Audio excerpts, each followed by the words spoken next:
Saudosa maloca, maloca querida, din-din, donde nós passemos dias felizes de nossas vidas.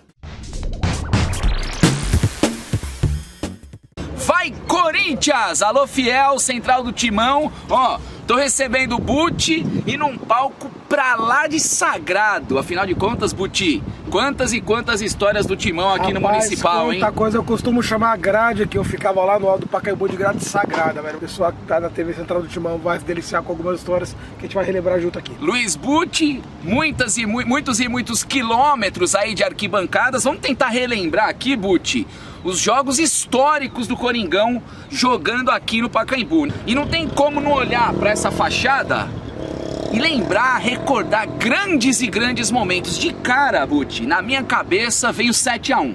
E eu lembro que eu tava aqui na curva, né, no amarelo, e perdi o primeiro gol, né? O primeiro gol foi do Rosinei, acho que com 30 segundos de jogo. O Rosinei jogava demais. E a gente já tava embaixo do bandeirão, né? Era aquele cerimonial, bola rolando, subiu o bandeirão do Gaviões, quem viu, viu, quem não... Mas tudo bem, perdemos o primeiro gol, mas vimos os outros 6. E meses antes tinha tido 5 no Cianorte aqui também, né?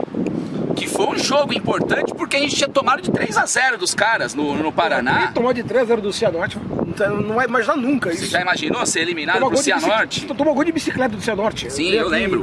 Mas de cara, qual é o primeiro jogo que você lembra? Eu lembro do 7-1 no Santos. Cara, Corinthians 2-1 no Bahia, na semi de 90. Gol do Neto. O Neto dando show, o Paulo Rodrigues fazendo gol contra e o Coringão passando com isso aqui abarrotado. Já estava abarrotado contra o Atlético Mineiro, que há quem diga que naquele jogo ficou 40 mil dentro, 40 mil fora. E na semi contra o Bahia, a gente faz 2-1 aqui e depois segura o 0-0 lá na Fonte Nova. Foi longe, hein, Butti? Bem inusitada essa lembrança. Cara, foi longe, pra lembrar de muita coisa bacana aqui. Eu vou resgatar um jogo, então, que eu vim aqui com meu pai, uma chuva danada. Era um jogo amistoso, Corinthians e Curitiba. Mas eu guardo com o maior carinho esse jogo, porque jogou nada menos que Luizinho, o Pequeno Polegar. Um dos maiores ídolos da história do Corinthians. Já tinha lá, sei lá, os seus 70 anos de idade, mas jogou os primeiros 5 minutos e foi substituído pelo Edmundo. Que imagem bonita, hein? Quanta alegria. Ele era danado, ele driblava. Era o moleque travesso, como era chamado. E agora é consagrado de novo pela sua fiel, Luizinho. Que bela presença, que momento mágico. Edmundo, boa sorte. Que você tenha todas as oportunidades que um ser humano merece. Luiz Trujillo deixa o campo. Abre espaço para Fiel vibrar mais com a entrada do Edmundo.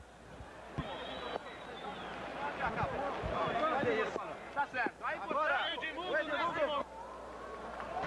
6 minutos do primeiro tempo, a história do Corinthians vive um momento, uma página importante com Edmundo entrando no timão. Era a grande atração do Corinthians naquele ano, Foi né? a grande surpresa que todo mundo esperava, um 96 brilhante de outros jogadores, incluindo o Marco Franco Williams, que não deu certo. Quem brilhou foi o Edmundo, cara. Verdade. O grande barato era os moleques virem para lembrado e esperar o que o Luizinho ia fazer na ponta, perto do escanteio, para cima do lateral adversário. Então o Pacaembu, ele começa a nossa história lá nos anos 50, com o Luizinho pela ponta. Inclusive, gol do Luizinho, um dos maiores e mais importantes títulos da história do Coringão, que é o título de 1954, campeão paulista em cima do Palmeiras, gol do Luizinho, e um título que dizem, né, ou diziam lá naquela época, um título que vai valer por vários 100 anos, né, que é o título do quarto centenário. Um título curioso é que ele foi por 54, mas ele foi em 55 e o Palmeiras não jogou de verde, né? O Palmeiras não jogou de azul. E já viu ele falando sobre isso? Botaram a ideia sobre você jogar de azul e não jogar de verde, e acabou não dando certo pro Parmeirinha, porque deu o Coringão. É muito legal a entrevista do Luizinho quando ele fala: eu subi pro gramado e vi o time do Palmeiras de azul. Por causa de um conselho de um pai de santo, o Palmeiras vestiu uma estranha camisa azul no lugar do verde tradicional. Quando nós vimos o Palmeiras entrar em campo, o Palmeiras não entrou com aquela verde que reaçava, entende? Ele entrou com uma camisa azul, uma camisa berrante azul.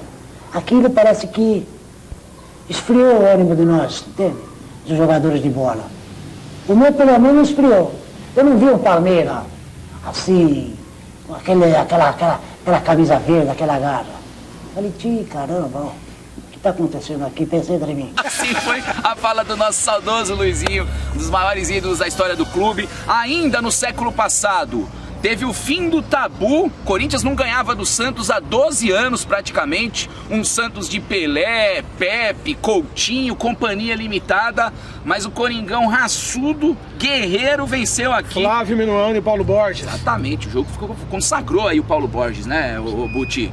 Eu queria lembrar o título de 56, aqui no Pacaembu, do título sul-americano que o Boca não veio. Era pro jogo ser aqui no Pacaembu, o Boca deu WO e o não vieram, não. Saiu campeão sul-americano de 56, depois de tirar o São Paulo e também tirar o Danúbio do Uruguai. Espetáculo, hein? Ainda na década de 90, você citou a semifinal do Brasileirão, né? Que o Neto arrebentou com o Bahia. Vou citar a primeira final contra o Grêmio. Né, o Grêmio tinha um timaço, que foi campeão inclusive da Libertadores naquele ano, 95. Né, de 95. Coringão venceu por 2-1 e eu lembro que eu também estava atrás do gol do Marcelinho. O Marcelinho fez um baita golaço de falta, o Corinthians venceu por 2-1. Né? Contra-pé, aquela gol do Viola de cabeça. Magistral. Aliás, citando o Viola, na semifinal dessa Copa do Brasil contra o Vasco, Viola entrou pra história, marcou mais de 100 gols ali com a camisa do Coringão. Eu queria lembrar do Viola o seguinte, as comemorações que ele fazia, lembra do Orelhão? Demais, contra a Portuguesa, demais. Que ele fez o gol em 93 contra a Portuguesa e ele correu pro Orelhão, gente. Hoje vocês estão acostumados com o celular, são acostumados vocês aqui na TV Central do Timão. Na época era telefone de orelhão. O Viola fez o gol e ele foi comemorar lá no orelhão, atrás do gol contra a Portuguesa, no Paulista de 93, velho. E era uma febre o violão, hein? Porque você citou o orelhão, tinha o seu boneco, era quando meu ele primeiro imitou nome, o Ayrton meu Senna. primeiro nome. O Viola é um terror. Infelizmente, saudade, acabou passando pelos rivais, né? Ali depois que saiu do clube, mas enquanto vestiu essa camisa, representou. Evitou algumas coisas que não devia, né? Sim, eu gostava muito realmente do Viola, eu gosto até hoje, né? Claro, acabou seguindo uma trajetória aí na carreira, mas pelo Coringão fez história. Agora vamos lá, vamos mais recente aí, vai, Buti. O Marcelinho, né? Primeiro gol do Marcelinho aqui. Pra Portuguesa gol do também, Marcelinho aqui. verdade. Os dois contra a Portuguesa de Esportes. Aliás, Portuguesa, coitada, é gol do Viola, é gol do Marcelinho, é gol de não sei quem. Toda hora Portuguesa. E, de novo, você tá puxando a Portuguesa na história pra levar um gol. Que é o primeiro e o 100º do Marcelinho aqui no Pacaembu, velho. Ó, vou lembrar 2 títulos no Paca. Manda. 2009... Contra o Inter? Assim, não, a gente tinha ganho já o Paulistão lá na Vila Belmiro, né? Ganhamos de 3-1 ali, já voltamos para São Paulo praticamente com uma mão e meia na taça, mas tinha o protocolo, a gente saiu perdendo aqui, tomamos um gol do Kleber Pereira de pênalti, e o André Santos, que acho que o melhor momento da carreira dele foi no Corinthians, né? Impressionante, estava jogando muito lateral esquerdo, foi até para a seleção brasileira na sequência. 1-1, Corinthians campeão paulista em 2009. E no brasileiro daquele ano, aqui no Pacaembu, sapecamos 4 no Fluminense com 3 do Ronaldo. 3 do Ronaldo. Então a 2009 acho que é um ano que traz grandes lembranças. Sabe o que é o mais aqui, né? curioso ali desse jogo dos 3 gols do Ronaldo? É que o zagueiro que marcou o Ronaldo naquele jogo se chamava Cássio. Que hoje é estrela aqui. Mesmo? Sim. Era o zagueiro do Fluminense chamado Cássio que marcou o Ronaldo naquela noite do Pacaembu. Pesadelos, né, com o nosso Ronaldo. Gente. Aliás, falando em Ronaldo, estreia dele no Pacaembu foi mágica, 2-1 contra o São Caetano, ele fez um golaço, certo? Tirambaço ali de primeira. Na sequência, continua arrebentando, eu citei esse jogo dos 3 gols, mas tem o jogo contra o Atlético Paranaense, né, nas quartas de final daquela Copa do Brasil, 2-0, 2 do Ronaldo. Né? Enfim, se for falar aqui, a própria final contra o Inter, que ele meteu o segundo gol, 2-0, né? 2009, um ano maravilhoso. Mas eu quero fechar esse vídeo com aquele que talvez seja o momento mais emblemático, mais marcante. Emerson Sheik. Tem o Emerson Sheik também, né? Agora você me deixou numa mureta danada, porque é o maior título, ou um dos maiores títulos da história do clube. Mas o que foi vivenciado naquele domingo? Última rodada do Brasileirão de 2011. Né? Tudo bem, nós não ganhamos do Palmeiras, mas foi o jogo que marcou mais um título brasileiro. Magrão. O Magrão, infelizmente, nos deixando no dia da morte do Sócrates, a homenagem da torcida, dos jogadores. Aquilo é de arrepiar, Buti. Sendo campeão em cima do Palmeiras, mesmo com empate. E o Magrão com aquela frase que futuramente eu fui confirmar com a Kátia Banharelli e a frase é real. Ele falou mesmo, não é lenda isso. Em 83, quero morrer no domingo com o Corinthians campeão. Eu fui confirmar isso com a Kátia e a frase é real. E aí, família, campeão brasileiro 2011 e toda a trajetória de 2012 foi possível e foi bem encaminhada, certo? Primeira fase aqui, ganhamos de todo mundo, né? Você vai me ajudar a lembrar os jogos? Deportivo Táchira, meia dúzia. Deportivo Táchira, 6-0, nós tivemos 2-0 Nacional do Paraguai. E o Cruz Azul. Azul. Nós tivemos 1-0 suado no Cruz Azul, aquele gol do Danilo. E aí contra o Emelec, o Vasco, eu o lembro, Santos Buti, que o noticiário dizia da maldição das oitavas. Pronto. O Corinthians não passa de ninguém nas oitavas. River Plate, companhia.